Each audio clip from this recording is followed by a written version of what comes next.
Bonjour et bienvenue pour cette nouvelle discussion. Aujourd'hui, on va parler d'une étape naturelle, incontournable dans la vie des femmes, la ménopause. C'est universel, oui, mais chacune le vit à sa façon. Tout est fait. Et c'est justement cette différence d'expérience qui fait qu'on a besoin d'infos claires.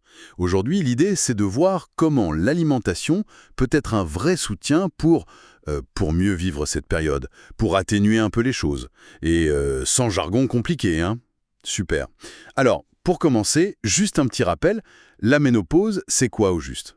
C'est ce moment où le corps, il ralentit, puis arrête de produire certaines hormones, surtout les oestrogènes, la progestérone, et le signe le plus clair, c'est l'arrêt des règles. Oui, on dit que la ménopause est confirmée après 1 an sans règles. Ça arrive souvent entre 45 et 55 ans, mais bon, l'âge peut vraiment varier. Ce n'est pas un bouton on-off, c'est plutôt une transition progressive. Et cette chute hormonale, elle a des conséquences, bien sûr. On pense tout de suite aux bouffées de chaleur, aux sueurs la nuit, parfois l'humeur qui fait le yo-yo. Oui, ça, c'est ce qu'on voit le plus. Mais il y a aussi des effets moins visibles, non? Sur les os, le métabolisme qui change un peu, peut-être. La santé du cœur aussi. Absolument. Et c'est là justement que ce qu'on met dans notre assiette a un rôle majeur. Attention, l'alimentation va pas faire disparaître la ménopause, c'est pas le but. Mais elle peut être hyper efficace pour gérer l'intensité des symptômes et surtout pour protéger la santé à long terme. C'est une façon d'agir, de reprendre un peu la main. On entend parfois qu'il faut juste accepter que c'est comme ça. Pourquoi est-ce si important de se pencher sur l'alimentation à ce moment-là? Qu'est-ce qui la rend si décisive? Excellente question. C'est décisif pour 2 grandes raisons. D'abord, le confort au quotidien. Certains aliments peuvent vraiment aider à calmer, par exemple, les bouffées de chaleur, les problèmes de sommeil ou les changements d'humeur. C'est pas magique, mais ça aide. D'accord, donc un impact direct sur les symptômes les plus gênants. Voilà. Et deuxièmement, et c'est crucial, la prévention. La baisse des oestrogènes, ça fragilise les os. Le risque d'ostéoporose augmente, c'est connu. Ça change aussi comment le corps gère les graisses. Ça peut rendre les artères un peu plus rigides, donc le risque cardiovasculaire augmente aussi. Adapter son alimentation, c'est agir sur ces risques-là. Je comprends. Donc c'est à la fois pour se sentir mieux maintenant et pour préparer un avenir en meilleure santé. C'est exactement ça. Mieux vivre la transition et en même temps réduire les risques de maladies qui peuvent apparaître plus tard. Garder des os solides, aider à gérer le poids si le métabolisme change, protéger son cœur. C'est une vision globale, quoi. Très claire. Alors, concrètement, quels sont les nutriments sur lesquels on devrait miser? Commençons par le duo star pour les os, calcium et vitamine D. On en entend parler tout le temps, mais pourquoi c'est si critique à la ménopause? C'est critique parce que les oestrogènes, avant, ils protégeaient beaucoup les os. Quand leur niveau baisse, l'os devient plus vulnérable.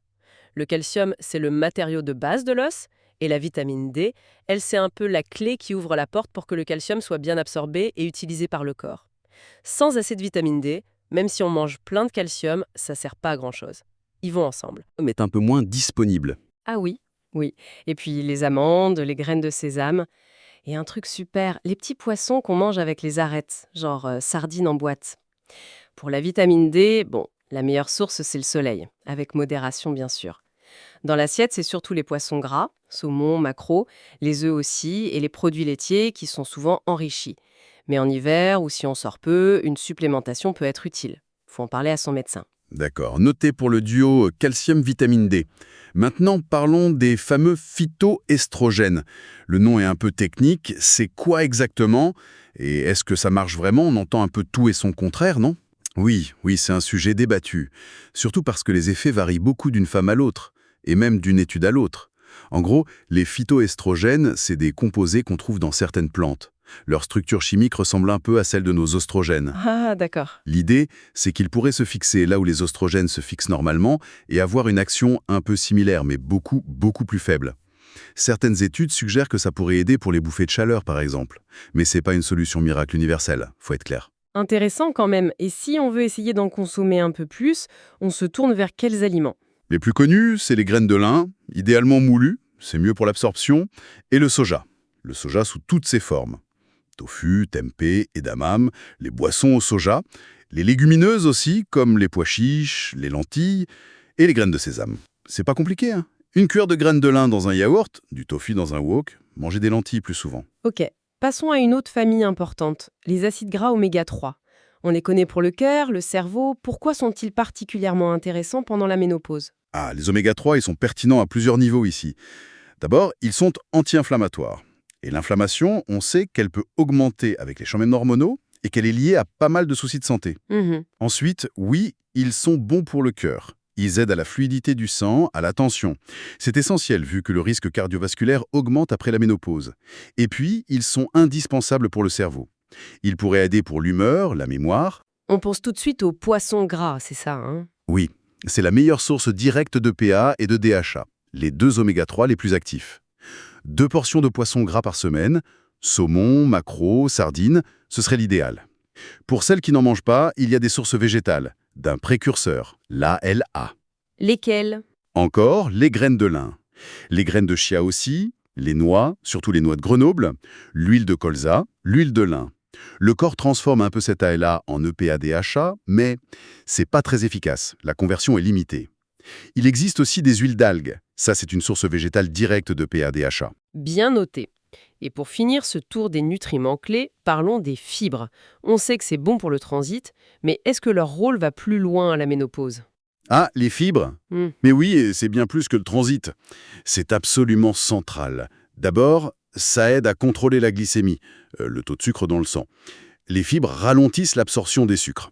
C'est hyper important pour l'énergie, pour l'humeur et pour prévenir le diabète. Ensuite, ça aide à se sentir rassasié plus longtemps. Ah oui, pour la gestion du poids, c'est pas mal ça. Exactement, ça aide beaucoup, surtout que le poids peut devenir un peu plus difficile à gérer à cette période. Et puis, il y a un troisième point qui est passionnant. Lequel? Leur effet sur notre microbiote intestinal. Nos bactéries intestinales, les fibres, c'est leur nourriture préférée. Un bon microbiote bien équilibré, ça joue sur l'immunité, sur l'inflammation et même sur l'équilibre hormonal. Sérieusement? Oui, oui. Certaines bactéries sont impliquées dans le métabolisme des œstrogènes. Donc en nourrissant bien notre microbiote avec des fibres, on agit potentiellement sur notre équilibre hormonal global. C'est un domaine de recherche en pleine expansion. Donc oui. Digestion, glycémie, satiété, microbiote. Les fibres sont indispensables. Et on les trouve où facilement? Partout dans les végétaux. Légumes, brocolis, carottes, poireaux, fruits, framboises, pommes, poires, céréales complètes, avoine, quinoa, riz complet, légumineuses, lentilles, pois chiches, haricots, et les noix, les graines, chia, lin. La clé, c'est de varier. Ok, on a les ingrédients principaux. Maintenant, la grande question. Comment on met tout ça dans une assiette équilibrée au quotidien? Sans y passer 3 heures et sans être nutritionniste. L'idée principale, c'est de manger le plus vrai possible. Des aliments bruts, pas trop transformés, et jouer avec les couleurs et la variété. Une image simple, c'est l'assiette divisée. Imaginez votre assiette, la moitié, ça devrait être des légumes. La moitié. Carrément. Oui, la moitié, cru, cuit, comme on veut. C'est la base pour les vitamines, les minéraux, les fibres, les antioxydants. Pensez à un arc-en-ciel, vert des épinards, rouge des poivrons, orange des carottes. Plus il y a de couleurs, plus il y a de nutriments différents, c'est bon pour le microbiote. D'accord. Moitié légumes. Et les 2 autres quarts de l'assiette? Un quart pour les protéines, c'est super important pour garder ses muscles. Avec l'âge et la baisse des hormones, on a tendance à en perdre un peu. Et les muscles, ça aide à brûler des calories, c'est bon pour le métabolisme. Donc on varie, volaille, poisson, œufs, mais aussi lentilles, pois chiches, tofu. Ça cale bien aussi les protéines. Et le dernier quart, c'est pour les glucides complexes, ceux qui donnent de l'énergie durable. Là, on pense céréales complètes, riz complet, quinoa, sarrasin, pâtes complètes, ou des pommes de terre, des patates douces. Ça apporte de l'énergie et encore des fibres. Et les produits laitiers ou les alternatives, pour le calcium dont on parlait, on les case où? On peut les voir un peu à côté de l'assiette principale. À intégrer sur la journée, un yaourt nature le matin ou en collation, un bout de fromage, 2 ou 3 portions par jour, c'est une bonne base pour le calcium. Et un truc intéressant, les versions fermentées, comme le yaourt, le kéfir ou même le skyr, qui est très riche en protéines. Oui. Elles apportent des probiotiques en plus. C'est bon pour le microbiote, dont on parlait. Pour celles qui n'en consomment pas, il y a les boissons végétales enrichies en calcium et souvent en vitamine D aussi. C'est une bonne alternative. Ça donne une image assez claire et plutôt appétissante d'ailleurs. À l'inverse, est-ce qu'il y a des aliments pièges ou des choses à limiter pendant cette période? Oui, clairement, il y a des choses qui peuvent perturber l'équilibre. Le numéro 1 sur la liste, c'est les aliments ultra transformés. Les plateaux prêts, les gâteaux industriels. Exactement. Plats préparés, biscuits, sodas, certaines charcuteries. Ils sont souvent pleins de sucre caché, de sel, de mauvaise graisse, et ils n'apportent pas grand-chose d'intéressant nutritionnellement. Ils favorisent la prise de poids, l'inflammation. Moins on en mange, mieux on se porte, en général. C'est fou de penser que certains aliments peuvent directement aggraver les symptômes, comme les bouffées de chaleur. C'est le cas du café et de l'alcool. Tout à fait. Caféine et alcool sont connus pour déclencher ou amplifier les bouffées de chaleur chez beaucoup de femmes. Et ils peuvent perturber le sommeil. La caféine peut aussi augmenter l'anxiété. L'alcool, lui, il dérègle la température du corps et la qualité du sommeil. L'idée, c'est pas forcément de tout interdire, mais d'observer comment on réagit. Essayer de réduire ou faire une pause, ça peut être très parlant. Et le sucre U, le grand classique, c'est surtout les sucres ajoutés qu'il faut surveiller. Ceux qui sont cachés un peu partout. Sauce, yaourt aux fruits très sucrés, céréales du petit-déj. Ils créent des pics de sucre dans le sang suivis de grosses chutes. Ça fatigue, ça joue sur l'humeur et ça peut aggraver certains symptômes. Et bien sûr, ça contribue à la prise de poids et à l'inflammation. Mieux vaut privilégier les sucres naturels, des fruits entiers avec leurs fibres. C'est très éclairant tout ça. Mais bon, la vie quotidienne, le manque de temps. Vous auriez quelques astuces simples pour aider à mettre ça en pratique? Oui, bien sûr, la clé c'est d'y aller progressivement sans se mettre la pression.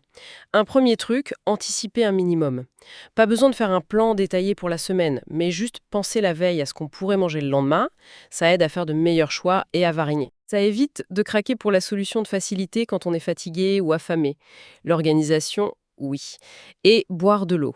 On l'oublie souvent. Essentiel. Boire assez d'eau, genre 1,5 litre par jour, voire plus s'il fait chaud ou si on bouge, c'est la base pour tout. La digestion, l'énergie, la régulation de la température, la peau.